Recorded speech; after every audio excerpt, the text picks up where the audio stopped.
Hello, MIT.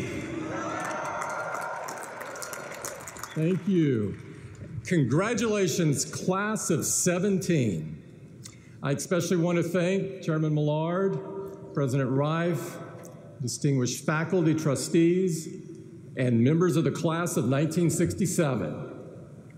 It's a privilege to be with you today, with your families and your friends, on such an amazing, important day. MIT and Apple share so much. We both love hard problems. We love the search for new ideas. And we especially love finding those ideas, the really big ones, the ones that can change the world. I know MIT has a proud tradition of pranks, or as you would call them, hacks. And you've had pulled off some pretty great ones over the years. I'll never figure out how MIT students sent that Mars rover to the Kresge Oval, or put a propeller beanie on the Great Dome, or how you've obviously taken over the president's Twitter account. I can tell college students are behind it because most of the tweets happen at 3 a.m. I'm really happy to be here. Today is about celebration, and you have so much to be proud of. As you leave here to start the next leg of your journey in life, there will be days where you will ask yourself, where is all this going? What is the purpose? What is my purpose? I'll be honest. I asked myself that same question, and it took me nearly 15 years to answer it. Maybe by talking about my journey today, I can save you some time. The struggle for me started early on. In high school, I thought I'd discover my life's purpose when I could answer that age-old question, what do you want to be when you grow up? Nope. In college, I thought I would discover it when I could answer, what's your major? Not quite. I thought that maybe I'd discover it when I found a good job. Then I thought I just needed to get a few promotions. That didn't work either. I kept convincing myself that it was just over the horizon, around the next corner. Nothing worked, and it was really tearing me apart. Part of me kept pushing ahead to the next achievement, and the other part kept asking, is this all there is? I went to grad school at Duke looking for the answer. I tried meditation. I sought guidance in religion. I read great philosophers and authors. And in a moment of youthful indiscretion, I might even have experimented with a Windows PC. And obviously that didn't work. After countless twists and turns, at last, 20 years ago, my search brought me to Apple. At the time, the company was struggling to survive. Steve Jobs had just returned to Apple and had launched the Think Different campaign. He wanted to empower the crazy ones, the misfits, the rebels, the troublemakers, the round pegs and the square holes to do their best work. If we could just do that, Steve knew we could really change the world. Before that moment, I had never met a leader with such passion or encountered a company with such a clear and compelling purpose to serve humanity. It was just that simple. Serve humanity. And it was in that moment, after 15 years of searching, something clicked. I finally felt aligned with a company that brought together challenging, cutting-edge work with a higher purpose, aligned with a leader who believed that technology, which didn't exist yet, could reinvent tomorrow's world, aligned with myself and my own deep need to serve something greater. Of course, at that moment, I didn't know all of that.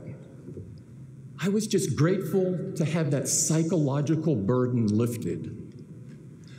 But with the help of hindsight, my breakthrough makes a lot more sense. I was never going to find my purpose working someplace without a clear sense of purpose of its own. Steve and Apple freed me to throw my whole self into my work, to embrace their mission and make it my own. How can I serve humanity? This is life's biggest and most important question. When you work towards something greater than yourself, you find meaning, you find purpose. So the question I hope you will carry forward from here is, how will you serve humanity? The good news is, since you're here today, you're already on a great track. At MIT, you've learned how much power science and technology have to change the world for the better. Thanks to discoveries made right here, billions of people are leading healthier, more productive, more fulfilling lives. And if we are ever going to solve some of the hardest problems still facing the world today, everything from cancer to climate change to educational inequality, then technology will help us do it. But technology alone isn't the solution. And sometimes it's even part of the problem. Last year, I had the chance to meet with Pope Francis. It was the most incredible meeting of my life. This is a man who has spent more time comforting the afflicted in slums than he has with heads of state. This may surprise you, but he knew an unbelievable amount about technology. It was obvious to me that he had thought deeply about it, its opportunities, its risks, its morality. What he said to me at that meeting, what he preached really, was on a topic we care a lot about at Apple. But he expressed a shared concern in a powerful new way. Never has humanity had such power over itself, yet nothing ensures that it will be used wisely, he has said. Technology today is integral to almost all aspects of our lives, and most of the time, it's a force for good. And yet the potential adverse consequences are spreading faster and cutting deeper than ever before.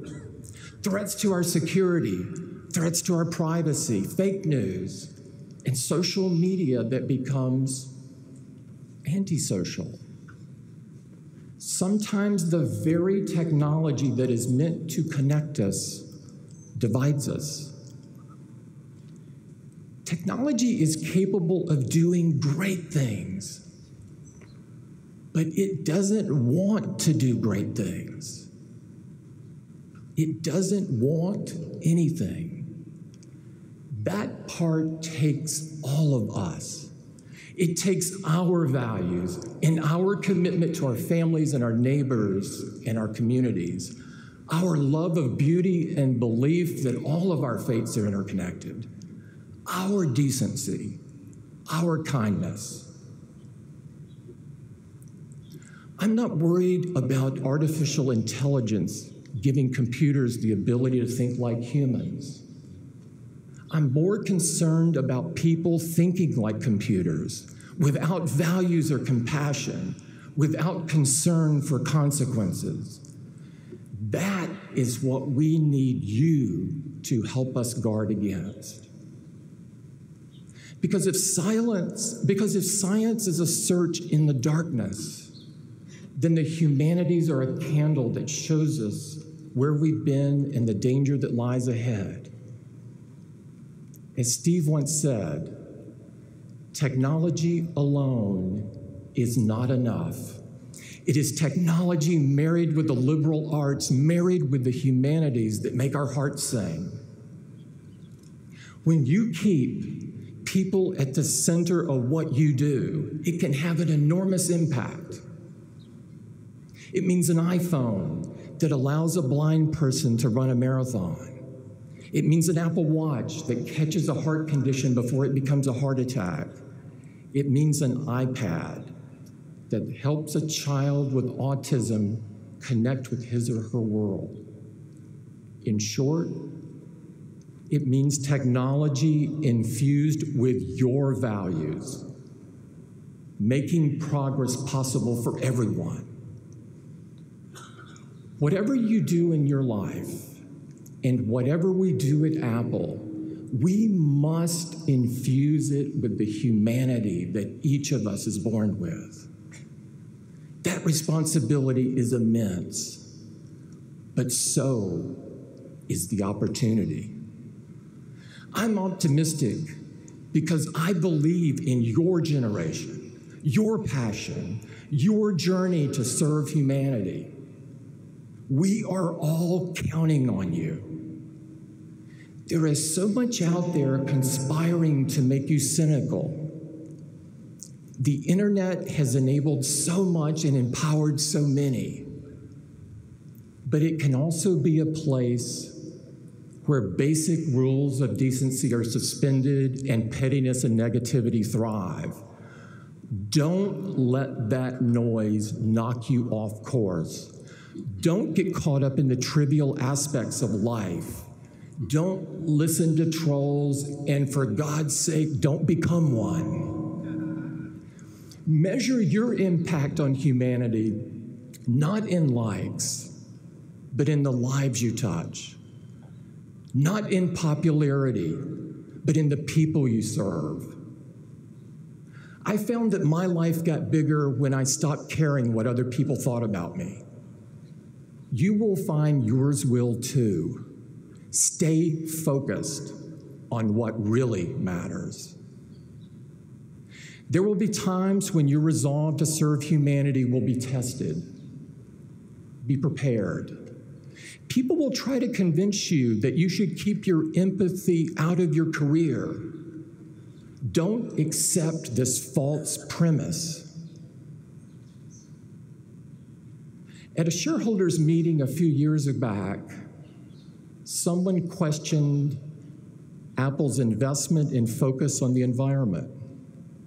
He asked me to pledge that Apple would only invest in green initiatives that could be justified with a return on investment. I tried to be diplomatic. I pointed out that Apple does many things, like accessibility features for those with disabilities, that don't rely on an ROI. We do these things because they're the right thing to do, and protecting the environment is a critical example. He wouldn't let it go, and I got my blood up. So I told him, if you can't accept our position, you shouldn't own Apple stock. When you're convinced that your cause is right, have the courage to take a stand. If you see a problem or an injustice, recognize that no one will fix it but you. As you go forward today, use your minds and hands and your hearts to build something bigger than yourselves. Always remember, there is no idea bigger than this. As Dr. Martin Luther King said, all life is interrelated. We are all bound together into a single garment of destiny. If you keep that idea at the forefront of all that you do, if you choose to live your lives at that intersection between technology and the people it serves, if you strive to create the best, give the best, do the best for everyone, not just for some, then today, all of humanity has good cause for hope. Thank you very much, and congratulations, class of 2017.